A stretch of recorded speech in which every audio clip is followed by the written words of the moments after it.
There are easy ways to protect your health during menopause. Registered dietitian Shannon Crocker joins us now with some powerhouse foods to really help fight the risk of heart disease. Right. Well, once you hit menopause, Annette, your estrogen drops, and estrogen helps to protect your heart. And so when you've lost some of that estrogen, you're at increased risk for heart disease and menopause, which lots of women don't know, right? We all know about hot flashes, but nobody talks about heart health, and it's really important.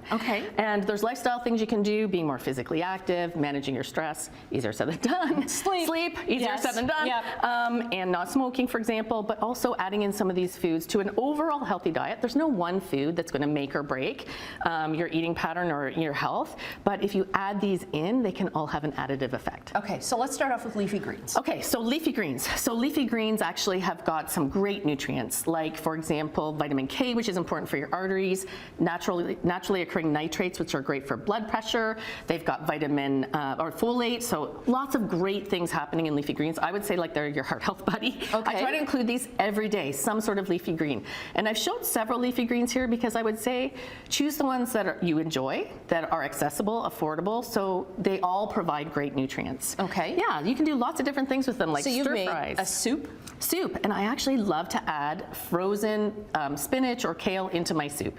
It's a really great way to add more greens other than a salad, for example. And then that way too, you're not wasting it, right? It's not going to be like something, and I meant to use that, and then it just went. Yeah, exactly. Yeah, exactly. So you casseroles, soups, smoothies. I also like to top with microgreens. Yeah, just stir it into your soup. So that's another great way to add more leafy greens into your day.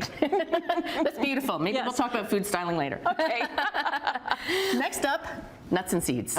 And roasted legumes, which are nut and seed adjacent, I would say. So these are going to provide you with heart healthy fats, antioxidants. Adding nuts and seeds to an overall healthy diet has been shown to reduce blood cholesterol. Yeah. So about a quarter cup. Lots of times people will ask me, what's a serving? So it's not that much. No, it's a handful. That's what we're looking at, And if you're adding it into like your oatmeal or your overnight oats or sprinkling it on salad, a tablespoon at a time sort of thing. That's great. Nut and seed butter also counts with these nuts. So this is actually Nutty Hero.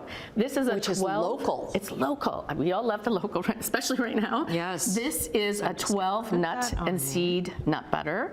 Really delicious. Comes in different flavors, and you can actually get that online. It's one of my favorites. How's that for styling? Look at that. Beautiful. Beautiful. I'm getting better at this. That's one mine later. Yes, that is. This is one of my favorite heart healthy combos. Apples have soluble fiber, which helps with blood cholesterol as well. And then we've got the nuts and seeds, we've got the healthy fats in there, so that's a terrific snack combo.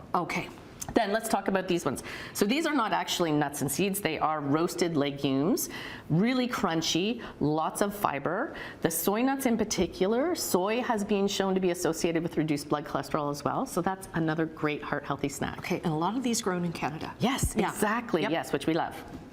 All right, next up, fermented dairy. Yes, so we're gonna learn something here today. Fermented dairy, first of all, low-fat dairy is part of the DASH diet, dietary approaches to stopping hypertension. So we know that low-fat dairy is important for heart health, but fermented dairy in particular is rich in healthy bacteria that's good for your gut. Anything that's good for your gut is good for your heart. So we've got about 20 seconds. So yogurt, we know, right? Kefir is one of my favorites. I go for plain, mix it into smoothies, and that's what it looks like, because people wonder kind of what is it. So think of it like a tangy, drinkable yogurt. This is plain. I always go for plain, but they do have flavored ones as well. So is it kind of like a mix between, like, it's not quite yogurt, not quite milk? It's kind of, exactly. Yes, it's very tangy. It's thicker. It's sometimes can be a little effervescent, but and it comes in different flavors like strawberry. It's perfect for smoothies because it's really tangy, or on overnight oats, for example. So you would put that, because I put milk into my overnight oats. I would put this in overnight oats, then you get some great probiotics actually for your gut health. You're going to get me over my fear of smoothies. Yes, I am. We'll try this one afterwards. You're going to love it. You've always got great advice on your socials, so we'll get the links up to that at chch.com/morninglive. Happy heart. Happy gut.